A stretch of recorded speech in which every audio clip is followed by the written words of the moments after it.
to the first season of Failing Our Way to Success, a podcast all about how success in business is not a ladder that is climbed slowly and steadily, but more akin to a web of events, some good, plenty bad, and everything in between, where you just hold on tight and keep going despite the odds. I'm your host, Helena Baker, and I've been in business almost all of my professional life.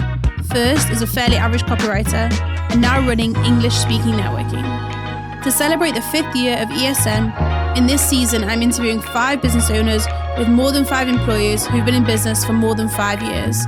With no BS, these episodes will explore how failure only defines you if you let it, and actually how it is an unavoidable part of any business story.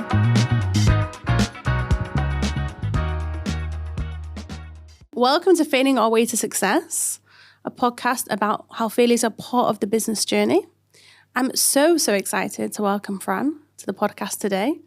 It's a real pleasure to have you. How are you doing? I'm great. Thank you. I'm very happy to be here. We're happy to have you. Fran, before we start with your failures, and you sent me some, and I think they're super relatable, and thank you for sending me them, I'd like for you to just share with us a little bit about your business journey. Tell me a little bit about Sunhouse Marketing, that sort of thing. Sure. My agency started 16 years ago, and it started because of a failure. Which was what seemed to be a failure at the time, but actually was a big blessing. And that is that both my husband and I got fired from our jobs on the same day. It's intense. But it wasn't very intense, but it was actually the biggest gift. We just didn't realize it at the time. And that's something like I always like to tell people who are starting their business journey, keep your eyes open because failures often are a gift. So 16 years ago, fresh out of a job, I started checking things out, and soon my phone started to ring. I guess people heard that I was around and available to do some marketing projects. And then the phone rang and rang and rang and rang. At the time, that's what happened. I guess phones were still ringing in those days. There was no WhatsApp back then. And then my husband turned to me and said, "Fran, you've got this good gig here. You should start a company." And I said, "Maybe I should." And that's kind of how it began. And then it got so crazy busy that I said, and my husband was looking for work. He was working for a huge tech company that laid off their whole department. So he was available. So I said, "Hey, I need your help." So he started working for me. And then within the year, we had hired 5 employees. Wow. That story takes my breath away. To go from nothing to 5 employees in the first year is incredible. It was crazy. Was it scary? It was scary.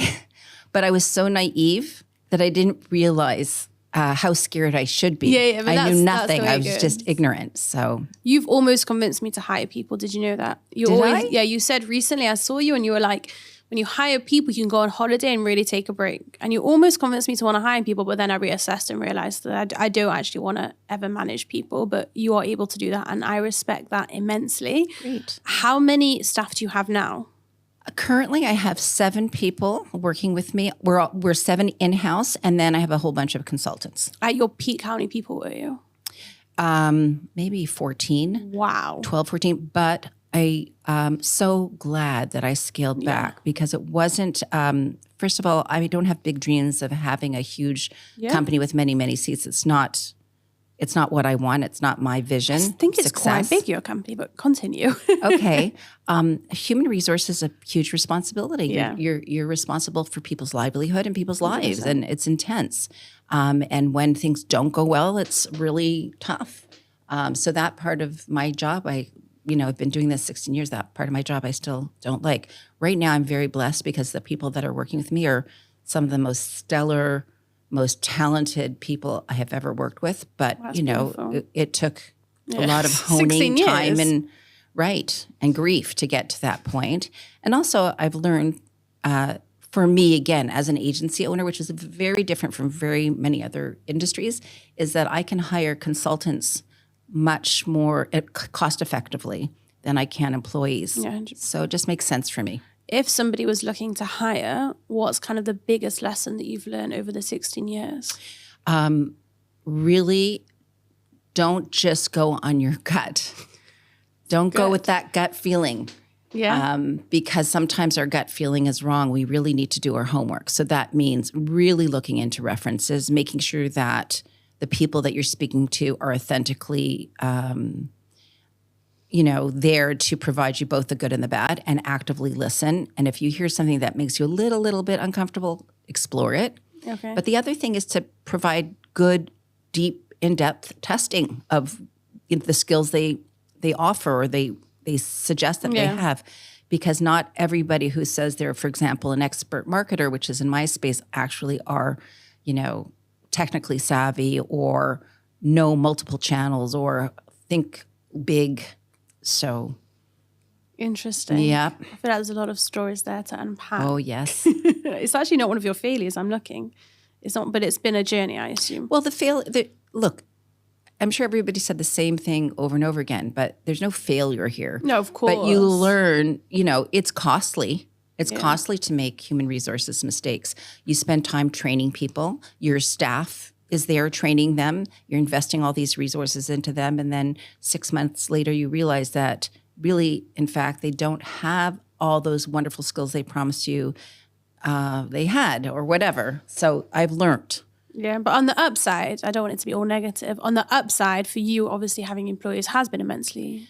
I have been very fortunate and very blessed. And some of my employees have been with me 16 of the 16 years I've been in business. That's incredible. Yeah, it's pretty crazy. That's really, I think, a testament. And also, I know you personally, and you are, I think, I would imagine, a good employer in the sense that you are very straightforward and you just say exactly what the expectations are clear. Yes. And you're very, very clear and communicative. And I think that's probably Thank you for saying so. Being a good boss. I've also had to learn to be a nicer, more sensitive person, honestly. Does it not come easy to you? No. I really respect that. I'm impatient, honestly, yeah? and I have high expectations. That comes across, but I always thought that's a real positive about you, that you have high expectations. I've had to learn to just be a better communicator, a more active listener, and to be more compassionate. Is your husband, does he have more of those qualities than you do? I would say, yeah, I'm fast and furious in my work mode, and he's more thoughtful and slower to make decisions, but in a way it's healthy.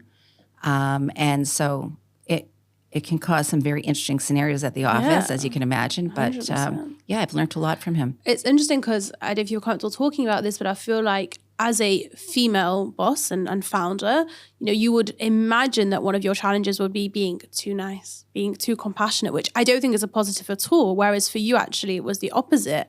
And I think we have kind of these assumptions of a female founder versus a male founder and what society expects of us.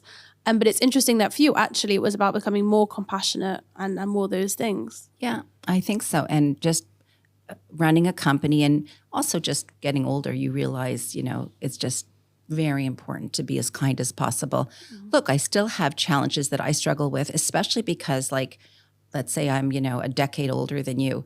No. Impossible. It is highly possible anyway. And that is sometimes being too nice to clients who take advantage. Yes. Oh my gosh. That's where 100%. I fail. That is a failure so it's a skill I'm honing as I mature as a business owner. What I found so interesting, and this is like really going to the kishkas of my business, is that in the small business world, I've been doing this for 5 years. I know what I'm doing and I'm more respected. And I've recently started putting I'm very bad at boundaries. It's like a real feeling of mine in every walk of life, actually, not in business and in person. It's something that I'm really working on and something that's very much encouraged by my Israeli husband, who is incredible at boundaries, and respect to him for that. I mean, it's just not his issue.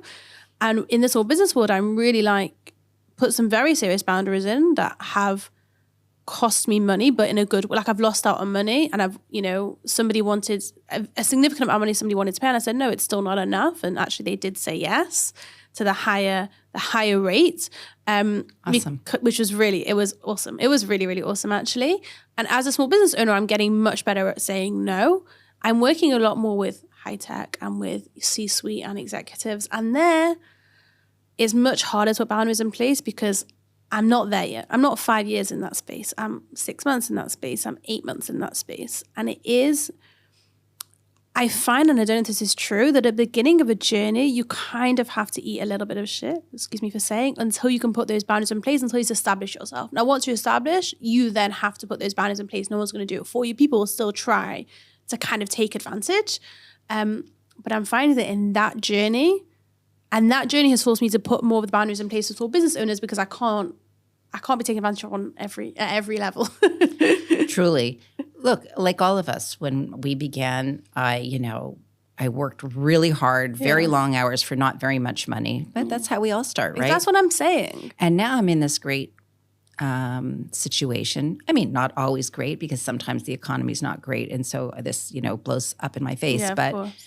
that I can really assess who I want to work with. We've even created a process around it where we have what we call an opportunity analysis, and we basically analyze the potential client to see, do they have the potential to be a long-term client and a successful client? It's very impressive. And if not, we turn them away, even if they want to pay us. Yeah, I really been thinking about this boundary thing a lot, because it's like my mission in life at the moment is to be better with boundaries. And I think at the beginning, it's very nice to say at the beginning, it's very hard to put boundaries in place because you kind of have to say yes to everything. But 5 years on, people are still trying to take advantage, even though I'm very established. So it's still behoving on you to say, okay, now I'm at a point where I can take those risks, and actually I may not get 10,000 shekels, but I'm going to be okay. Like it's still on you. So you still have to build that. But at the beginning, I think it's more challenging at the beginning, and I think some people disagree with me, and I think at the beginning you kind of have to be okay with being a little bit trod on, a little bit. Not crazy, but... It's a balance. Yeah, it's hard, isn't it? Very. I'm still struggling with it, honestly. I listen to these podcasts where it's so black and white, and they're like, no, like you always put boundaries in place. It's challenging at the beginning when you're trying to get your foot in the door, and even now, like... Even 16 years on, you still have moments where you're like, oh, I can't believe I just made that same mistake again. Yeah, but sometimes it's also not a mistake. That's what I'm saying. Right. Sometimes it's strategic. Right. Sometimes you kind of have to, I've had people in this new space treat me not as amazing as I'd like. And I'm kind of like... Look, I'll say that. You want to be treated well. Yeah. You wanted to be treated with kindness. And the same way you hopefully will treat others, you want to be treated. And if that's not happening, that's a big... red, huge, emergency sign that's going on and off, and you have to really be wary. Yeah, 100%. But these are more like networking conversations where I'm trying to, I see. And sometimes, the last minute they want to cancel, so the last minute. I hear that. They want to cancel, and you just kind of say, no problem, like let's rearrange, and we'll keep rearranging until I get you for that coffee, because... So it's challenging is what I'm saying. I think it's not so black and white as people present it, but then my husband will tell me that it is that black and white, and to put boundaries in place. It's a challenge that I'm still learning, and it's interesting to hear that for you it's still a challenge, I guess, 16 years on. We're not alone. Definitely not. Is what I'm saying. You were talking about becoming more compassionate. Yes. Are there like any tools that you use to learn how to do that? Yes. Like I mentioned that I'm fast and furious in business. Mm-hmm. So it's stopping and thinking and not reacting and understanding the situation that person's in. For example, a current client of mine in a certain industry just had a terrible blow because a certain regulation was put into place which really impacted a huge part of their business, and it's no longer a business model for him. Oh. And he owes me money. Right? He owes me money. So my initial reaction is to go in like a bull in a china shop to make sure I get every cent I'm owed, Understandable. Right? But my goodness, this poor guy is also in a very difficult spot. And likely I won't be able to collect all that money anyway. But even if I could, to be able to go in and to say, hey, I get it. This is a really tough time for you. Let's figure out a way forward that will work for you, whether it's we meet in the middle, or it's a payment schedule, or we put work off, or whatever. Just there are ways to be compassionate in business because we all go through big stuff. Yeah. So those are the types of things that I'm doing. Also, I mentioned with human resources, but also with clients. Like not everybody is perfect, and the economy is not stable, as we well know. So simply stated, you have to stop, take stock, listen, and then respond, and try and respond with kindness. That's beautiful. That's really, really nice. I really like that. We're going to move on to your failures, but I thought that was a lovely introduction to you. Thank you. We're going to start with your third failure, just to mix things up a little bit. If you don't like it, we can edit it out. Is that accepting clients that were bloodsuckers? Yes. So, we harken back to those first years when you're accepting everybody before you learn your hard lessons, right? And there are red flags, right? I'm sure you have them too, right? Where they want a lot of information from you before you sign a contract.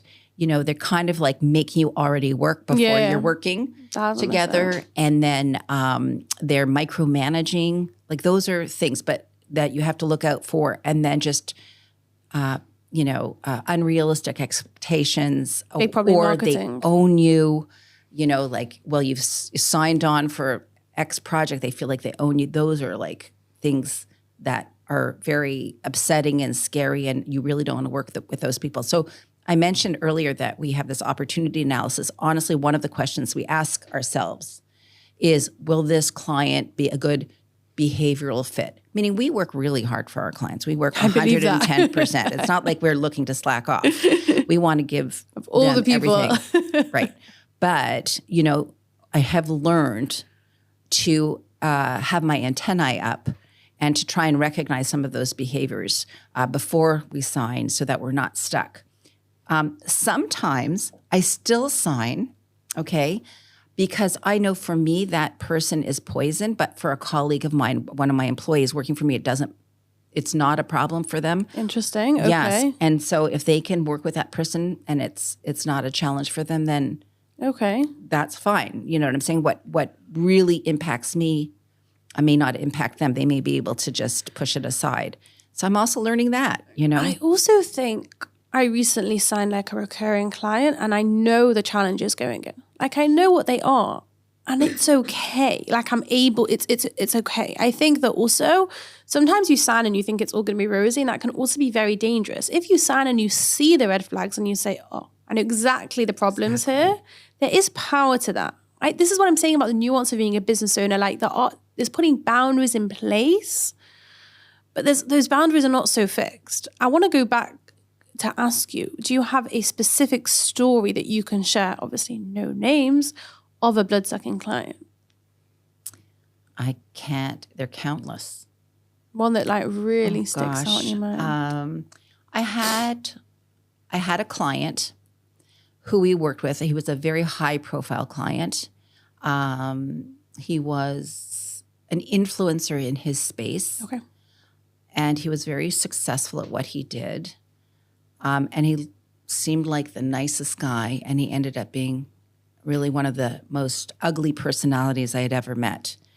And within a month of the campaign, and we were bringing in great results, but even so, they weren't good enough. And there was and I feel like that was their personality. Like, we would never be good enough. And it didn't matter how hard we worked or how much return on investment we brought. It was not enough, and there was no appreciation of the work that we were doing. Now, I'm not here for appreciation. I'm here to bring my clients revenue. I'm here to increase, our area of expertise is digital lead generation.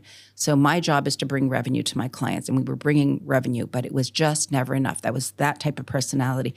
And I remember it being a really exhausting situation, because there's a part of me, there's a part of my personality that wants to be perfect in the eyes of all my clients.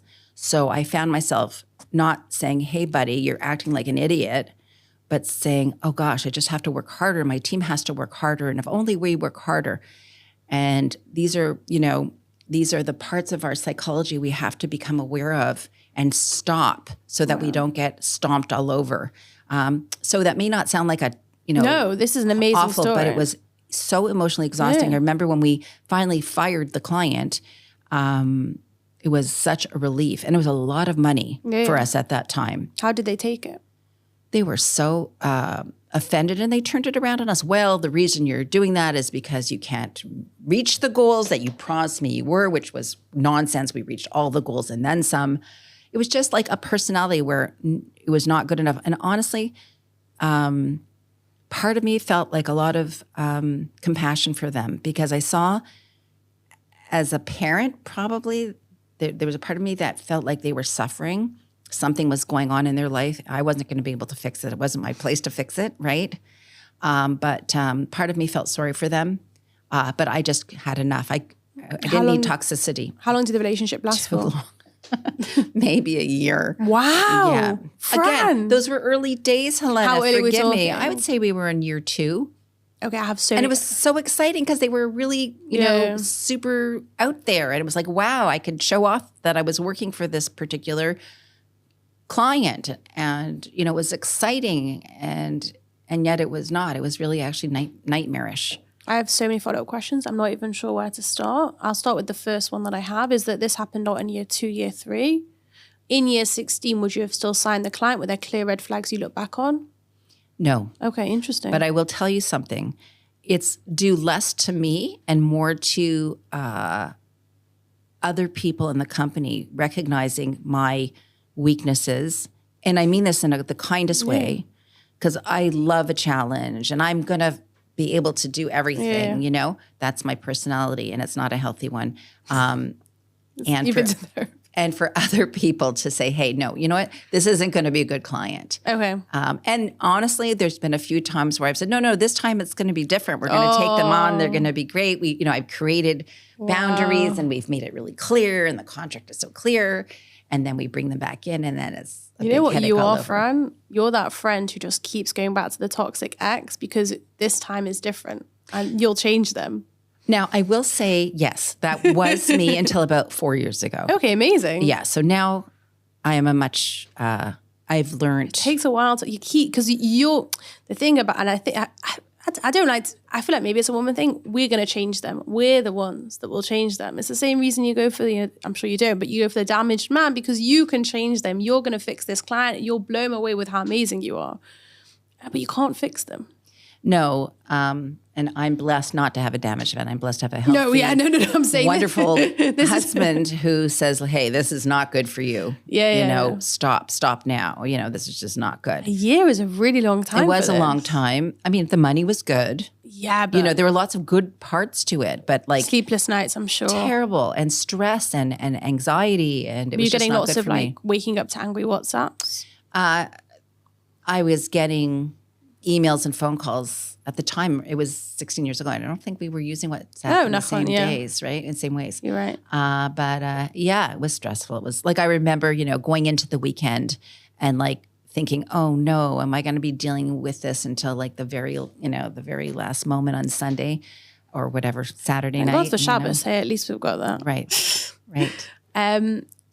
Do you anyway, as a business owner 16 years later, ever go into the weekend thinking, oh my God? Do you have that feeling now? I have really worked on this part of myself. And I can't say I'm perfect, but I am really working on a concept that Fran does not control the world. Fran is just a human being, and God runs the world. And, I'm religious, and these, this relationship that I've got with God is a beautiful one. And I understand that life is going to be filled with challenge. But come Shabbat, I stop and I turn that part of myself off, and I really am focused to the point where now when I wake up Saturday morning and have my cup of coffee, I'm just so grateful. My biggest gratitude day is Saturday morning, having my coffee in my beautiful home, in my beautiful neighborhood, with my beautiful garden, and just so grateful. So I'm thrilled to say I'm. And you even recently had a grandchild. Well, not so recently, a few years ago, but she actually just was with me this past weekend, and it was so Even delightful. though you're only 2 years older than me, it's really incredible. It's amazing, isn't it? Yeah. It really is amazing. And it moves nicely into your second failure, which I think every business owner can relate to, is allowing work to take over your personal life. Yeah. Do you want to speak to that and kind of what that meant for you?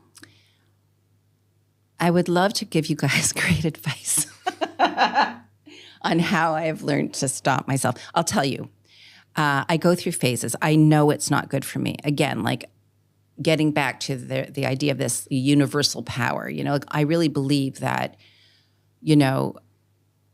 if you work 14 hours a day or you work 7 hours a day, you're not going to be you're still bringing in the same amount of money. Wow. Okay. We'll speak to that shortly. You really are. Been there, done that. But even if you're not, even if, let's say, you sit and you do the calculation, you're bringing in a few $1,000s less a month or whatever, you have to ask yourself, is it worth it? Life is really short. I was sick a couple of years ago. I was really sick. And that really helped me to take stock of what's important, because at the end of the day, you have to live, every day has to be a full day, and you need to live a full life, and you need to, enjoy the people that love you so much that you love back. And those are priorities, and they sound so corny. And I know I sound like a Hallmark card, but that's the truth. I'm all for this. When you started your business, hold on, you have 5 children? I do. Okay. Well done, Helena. How old about were they when you started the business? Well, let's just see. My littlest was 3. Okay. And I guess my biggest was a teenager. Okay. Oh, wow. Yeah, but I had little kids at home. So did you find that having a business gave you that flexibility more, or did you find, did it help or hinder, I guess, that relationship? It was very tough because I was always juggling. Yeah. At that time, I was not really creating any balance in my life. So it was work until the kids come home, be a mom until they're all asleep, and then work some more. I think what suffered most was probably my marriage because we were working so hard, come, 8:30 or whatever, 9:00, we were exhausted, Yeah. Although we worked through it and we figured ways forward. Like I say this to any couple who, whether you work together or you don't, have a date night or morning, build things into your schedule. But marriage is work. You just work? No, marriage is work. Marriage is a ton of work. And marriage, this hopefully is going to be your life partner, is a huge investment. So if you're not prioritizing it, every forget it. day. And then you ask yourself okay, yeah, I made, $100,000 more this year or whatever, but was it worth it? Yeah. And no, 100%. So those are the things that help me to take stock, because I am the type that will work like crazy. Yeah. And I love working, by the way. I adore work. Yeah. Everything. It's fun. Yeah. Not the human resources and not the billing, but the actual work I love. I really love working, and I really resonate with everything that you're saying. Me and my husband, we went into marriage really loving, we really love each other, and it's still been very, very challenging. I mean, he was called up, which I think really had a significant impact. When he came back, I think there was a real impact there. And we've been in couples therapy, which I'm very open about. I always feel with marriage, this is not a marriage podcast, you wake up every day, make the decision that this is the person I want to spend the rest of my life with, and I'm going to do everything I can to make this work, because it's really, really hard. And I think having your own business, and listen, I think if you're married and you have your own business, I can't imagine a world in which your partner isn't involved in some level. Obviously you work together. Even if you're supporting each other. That's what I'm saying. And cheerleading each other. But I know this is not a marriage podcast, but I'll say the war has added such a level. I don't think people understand that when someone is in Miluim or in the army and then they move back into civilian life, what a really tough transition that is. And it takes a long time to readjust. And it's not simple. None of this is simple. Yeah, 100%. I remember we went to it was a good friend of mine, but my husband's also very close to the Chosin. And I remember the wording, my husband, it was just after he got back. And I remember him sitting at the back and just being on his phone. And I was really angry with him. He should have been dancing. And it's not even it was just my friend. We were friends with the couple and we really loved them. We really loved this couple. And I really was very upset about it. And I acted very upset about it later that night. And I look back and I think, wow, he was really not in a good place, because also the 7th of October happened, and then he also lost a friend in 7th of October, unfortunately. And then he went off in Miluim and he was busy. And then he would come home and he was busy. And then suddenly he came out from Miluim and he really had to digest what had happened. Of course. And I look back and I think, wow, he was really, and of course my husband is a very, has many heavy masculine traits. And one of them is that he's not great at expressing his feelings. And it was all just, and I don't think even he was really cognizant of how much it had affected him. But I look back and I think, wow, like he was not in a good place. And I wasn't aware of that he wasn't in a good place because like I just wanted my husband home after, 4 months of him being 100%. So and we went to couples therapy and it, definitely helped. And every day you work on it. But I think as a business owner, it does impact every part of your life. I think mostly, I had one interview with Aaron Morgulander who says it doesn't, but I think even for him, it probably does. I think it really does impact every part of your life. And you have to remember that ultimately the relationships are the most important thing you have. And like when I said no to this client for the potential 10,000 shekels, and then they did say yes to the more money, I said, it's 10,000 shekels. If they say no, it's 10,000. It's not. When I was in year one of business, I would have like died for that as one payment. But now I'm like, okay, either I get it or I don't, but I'm not going to sacrifice my dignity, which occasionally I do sacrifice, but I'm not going to sacrifice it. So sometimes you do, but I'm not going to sacrifice it. But importantly, I'm not going to like put myself in a place where I might, God forbid, take out on my husband. You know what I mean? Like it's complicated because it's so all-consuming running your own business. It really is.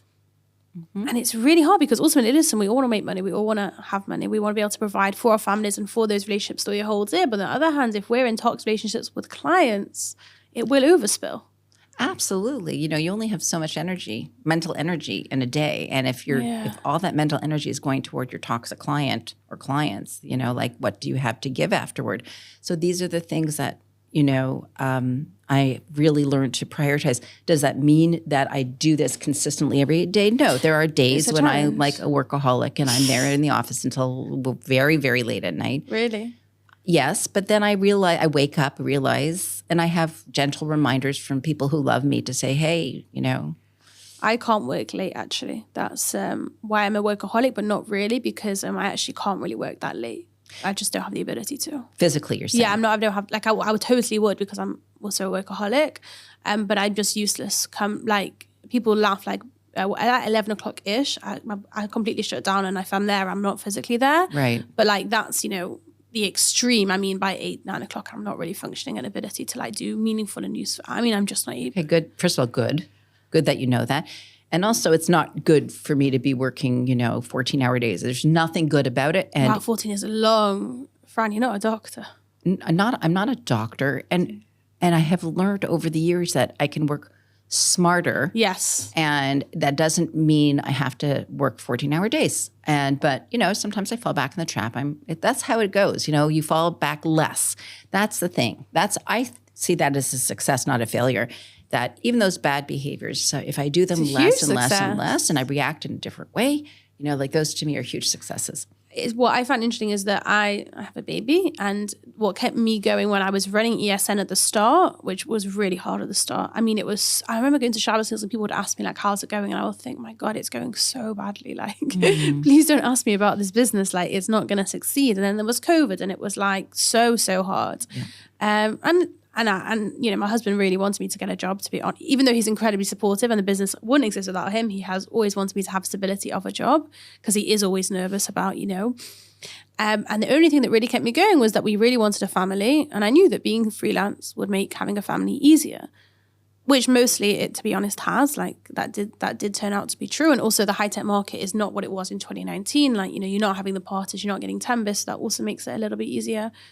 But to start a business when you already have the family who need you, like I'm in 5 years, so I can work smart. I don't have to at the beginning, you just have to grind. There's just no two ways about it. I have to say also, obviously you and your husband are going to decide what's best for you. But I will say the potential to make a higher income is much easier if you're a business owner. Wow. No, I'm seeing that now. I see my friends and I see me and the struggles that they are having. And many of them took the full year and did not earn for 6 months, which in and of itself is quite a big deal. Yeah.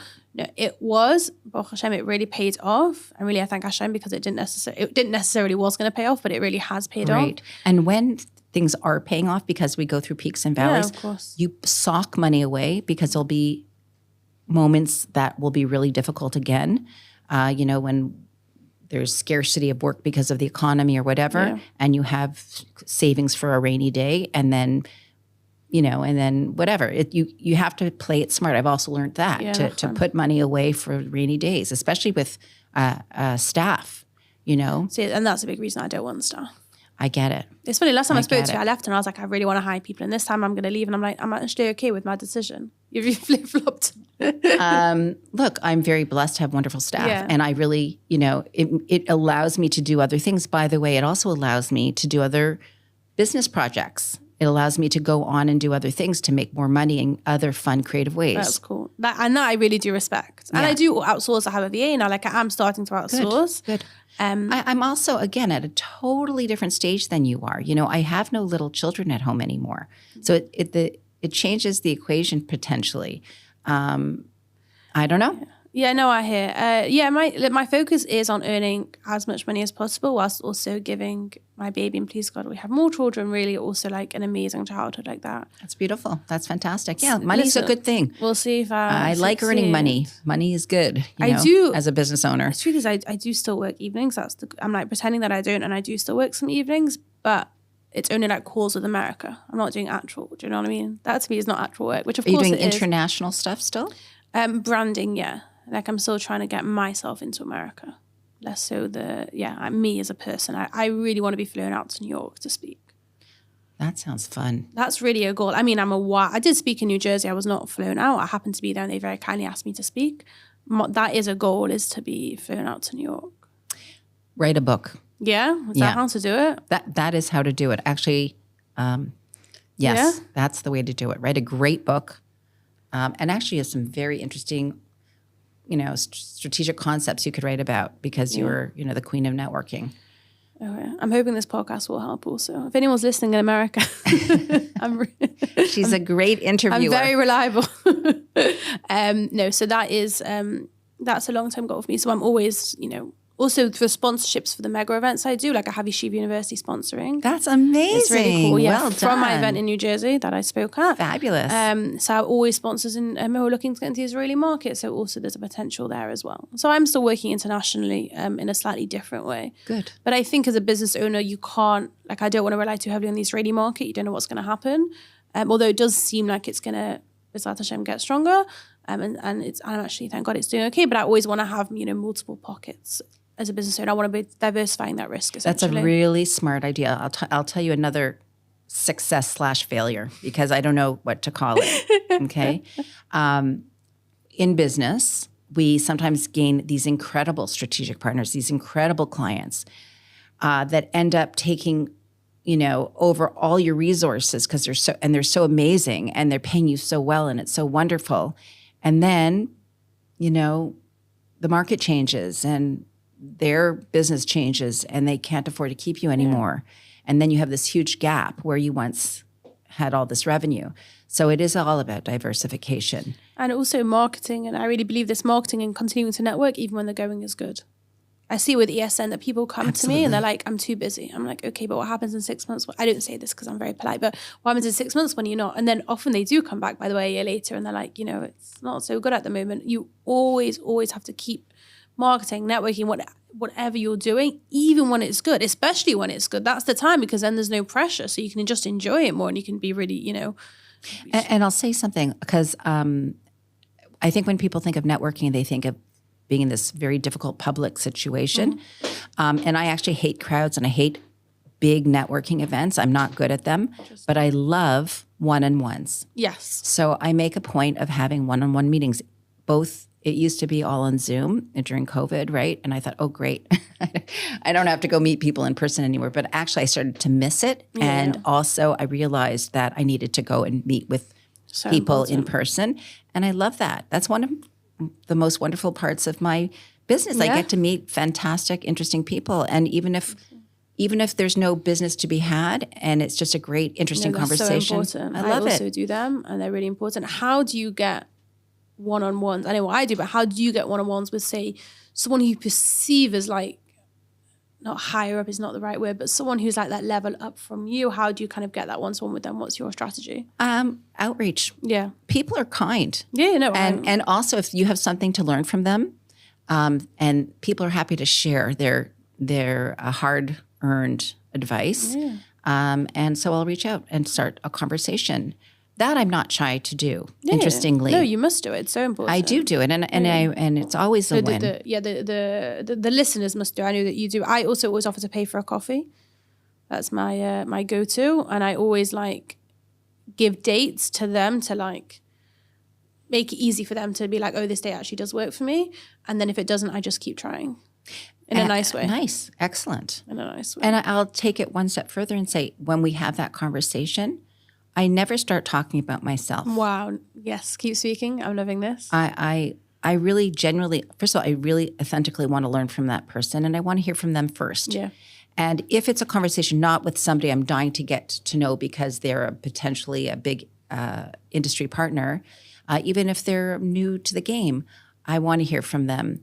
And I spend a very significant part of the first conversation talking about how I can help them and support them. You're very good at that. Exceptionally good at that, actually. That is so true. Because I just believe in that. And if anyone's listening, Fran will help you. Like if she can, Fran is a good conversation to have. I do like to help people. 100%. And and then I find people also, and again, with no strings attached, I feel people want to help back, especially once they understand the work that we do. I like showing off. One thing I do like to do is show off the actual data. I love that for you. Of the return on investment we bring. I'm so proud of it. You should be. I am. Good. We go way beyond industry benchmarks, and you can see it. It's cool. It. That's really, wow, that's very Don't let any marketer tell you that you can't track the return on investment. If they say, oh, it's not trackable, that's nonsense. Every actual aspect is trackable. And you can with networking also, and I don't, and it's a big failing. It's a big failing of mine, actually. Huge failing. It's huge. It really, really is. And I think most business owners can probably track in some way or another. And you're very, very good at that. You're very analytical. Do you feel that you're more creative or logical or? I studied art in university. I'm definitely a far more creative person. I didn't know that about you. Yeah, and theater. Yeah, that was a lifetime ago, but yeah. I'm shocked. I know, most people are because I'm so like... Art I can see, but theater? Yes. Yeah, believe it or not. Mm-hmm. I'm not sure I do, but carry on. It is true. It is true. Wow. My minor's in theater. I actually had this defining moment in university when I was invited. I lived in Toronto. I was invited to go to Stratford and study. And I was handpicked out of a very large group to go to Stratford. Which is, by the way, where Shakespeare was born. That's important, just in case people don't know that. I just want to clarify, Stratford-on-the-Lake, which is in Ontario. It's not... I was thinking Stratford, England. No, it was like the theater town. Still, I'm sure very impressive. It was very impressive. I'm sure it's named for Stratford. It was a big deal for a Canadian girl. It's where Shakespeare's was born, sister city, and still very important. Yeah, okay. Maybe child. But anyway, I digress. And at that same time, I chose to go to Israel on a trip. Really? Yes. And it took me in a very different path. Oh, yeah.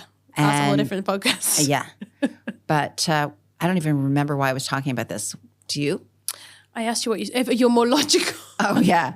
So, no, I'm not really. I'm not logical. But this is the other, through failure, that I've learned to surround myself with smart people who can support my weaknesses. And also, I was always afraid of the logical part of myself. I didn't trust it. I wasn't good at math, for example, as a kid. Okay. I really struggled with math. But I realized now that I probably had ADD or something, probably still have it. And I just stopped being afraid. And so I started embracing things like money. Like I was afraid to manage my money myself. So now I'm not afraid of that. I was afraid of having to show KPIs because what if I wouldn't be able to provide great results, but I was providing great results. It's just like, don't let your fear get in the way. That's beautiful. My long-winded way of telling you that. That's beautiful. I'm still a bit in shock that you were a drama major. Yes. Is there any footage that we can see of that? I hope not. I'm going to do some Googling. I really hope not. I don't actually know your maiden name, that's the truth, so that's going to be a hindrance. Okay, good. I'm not telling. Fran, Canada, Stratford. Yeah, good luck. Deleted it all years ago. We're going to move to the third and final failure, which I'm debating which one to choose. I think we're going to go with underestimated the impact of using tech, of investing in tech for managing processes. Well, I am happy to talk about it. I'm just curious what the other option was. That's very fair. And fears around charging what you're worth. We can do either or. You tell me which. All good.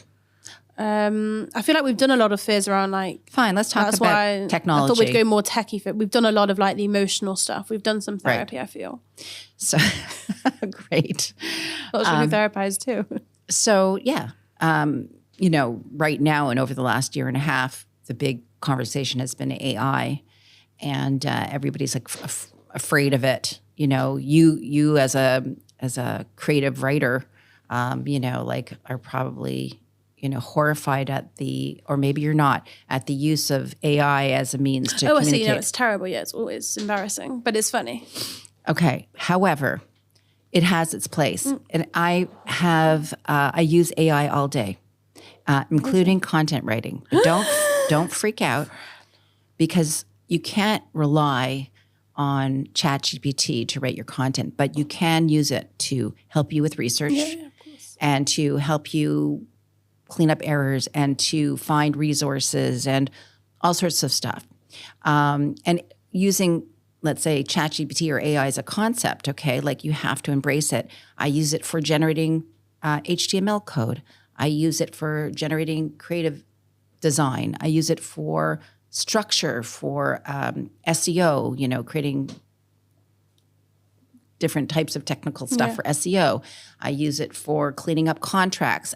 I still have my lawyer review it. You know what I'm saying? But like, embrace it. This year we've always invested in technology, but way more so this year. We're really adopting more and more and more, and it's simply because it's efficient. You know, I mentioned that I'm in digital marketing. So there's incredible tools that will help me go in and to find those little nuances that I might have missed as a human being, that they can pick up, you know, those gaps in a campaign that are very subtle. And so why not? You know, it'll save me hours of time. And I can also be assured that I'm giving my clients 100%. They all come with a cost. But the biggest cost is doing sloppy work and losing your business. So to me, this is a great investment. What was the main thing holding you back from investing in tech before? The cost, probably. No, it's a fair You know, answer. you're a business owner, you have salaries to pay, and I'm already investing in very expensive tools, and marketing, like the tools that you need are not cheap, and I was already investing in a bunch. So, you know, now, you know, to add on to that is costly. But how do you make those? Because I think this is relevant to all business owners. We all have expenses, and we all have to decide where to put those resources. Do you kind of have a certain amount of budget you allocate, and you say, okay, we have X amount of dollars, and then we're going to, and therefore choose how to invest in it? And then do you kind of like, how does that work for you? Right. I'll be honest. I wish I could say I was that organized. No, neither am I. First of all, in order just to be as good as you could possibly be in digital marketing, there are tools you just have to have, or you're not competitive. So that makes that decision easy. And then processes, you know, sloppy processes that could be better, you know, leveraged if I had good tools in place. So, you know, that's also money. Yeah. So, but, you know, you just have to bite the bullet like everything. It's just like, okay, am I going to actually now I have to spend another $500 a month, you know? And it's also probably paying someone. Do you have to pay someone also to implement it? It's not just the software itself, but it's also, you know, paying for implementation and ongoing support. Yes, actually, we brought in someone to help us with something related to that. And there's also training time. Yeah. But we've learned that, yes, it might slow down processes initially, but the payoff is going to be amazing. Also, tools come and go, you know, like processes change, and the digital environment changes all the time. So you have to be up on your game. 100%. Yeah. You know that when I email people to remind them to come to meetings, and I have like a very big lead list, and I used to send those emails one by one. For a really long time, I would just like say it and copy and paste, and then once I made a mistake, I had to resend them. And eventually I paid someone called Elisa on, who I really recommend, to do those automations for me. And it was a really big expense as a small business owner at the time. I can't remember what it was, but it was like a significant investment. I think probably the biggest I made.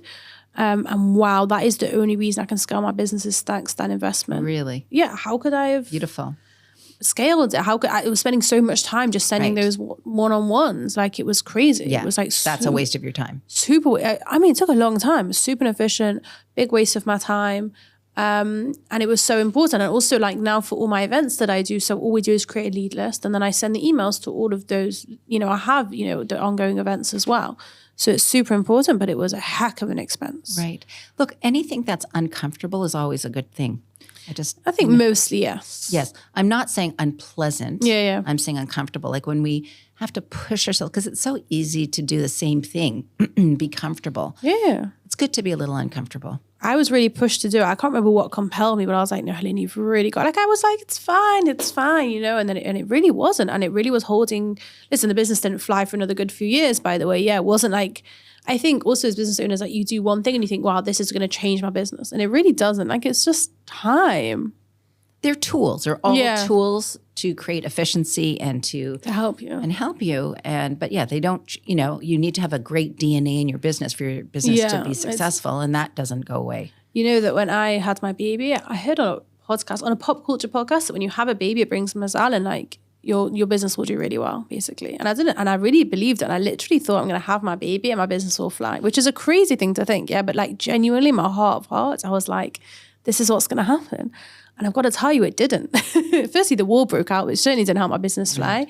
And anyway, even if it hasn't, like that's just not how business works. Like it's a number of steps that you take and you just keep working really, really hard. And every year you get a bit better every year, basically. That's it. And be prepared to take 10 steps back once in a while. Yeah. That's part of it. It just is. That's life. But as long as you're making strides, you're heading forward.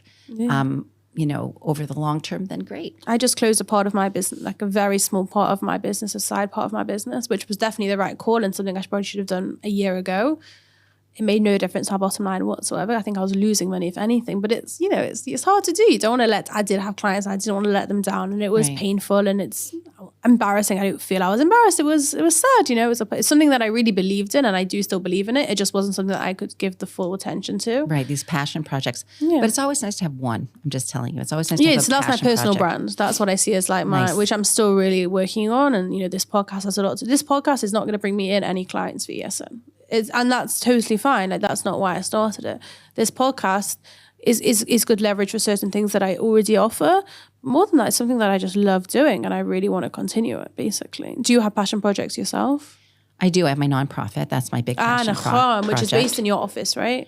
My nonprofit is in the mental health space. So we have, places where clients are seen in privately, but all the administrative part happens in the office also. So that's amazing. It's great. And I'm very excited about it. I feel like I agree. And how long has that been going for? Very special. 4 years. Wow. Yeah. That's incredible. Yeah. And you have to raise money for that? Yes, that's the part we hate. Yeah, that's hard. Yeah. I used to work for charity. That is really it is painful. But we don't the founders, there's 4 of us, none of us takes a cent from the organization. So it's easier to ask for money when you're not taking money yourself. 100%. And also I feel really, strongly about it. So I work hard at it. The of only course. thing is you work hard. The only thing is I get, I have to learn not to be insulted when people, don't respond to my plea. Yeah. Because what's super important for me may not, they may have their own passion project. So whatever, again, these are just, lessons that I'm always learning. Also the irony of running a mental health charity that could then impact your mental health because you're so busy asking people to donate to it. It's, wow, I'd love what is the charity called? It's called Avnei Chen, which means precious gems. Beautiful. In Hebrew, and it's for mental health crisis. Wow, guys can Google it, avneichen.org. Yeah, we'll put it in the show notes as well. If people want to donate, is there a clear link there? Yeah. Yes, absolutely. We'll make sure that that's in the show notes as well so people are aware of it. I think that's a beautiful place to end, actually, on the idea that, having a business, you still need to have creative pursuits and a life outside of it, and it can't just all be about the business. Thank you so much, Fran. You have been a wonderful, wonderful guest in so many ways. I'm so grateful to you. Where can people find the business aside from the charity? Yeah, sunhousemarketing.com. You can find me, Fran Jakubowicz, on LinkedIn. And I actually share my WhatsApp on my website, so feel free to WhatsApp me. Oh, wow. Mm-hmm. That's a big deal. Yeah. Another potential failure. Yes, could be. But yeah. Amazing. Thank you so much. It's really a pleasure. Thank you. As always, Helena.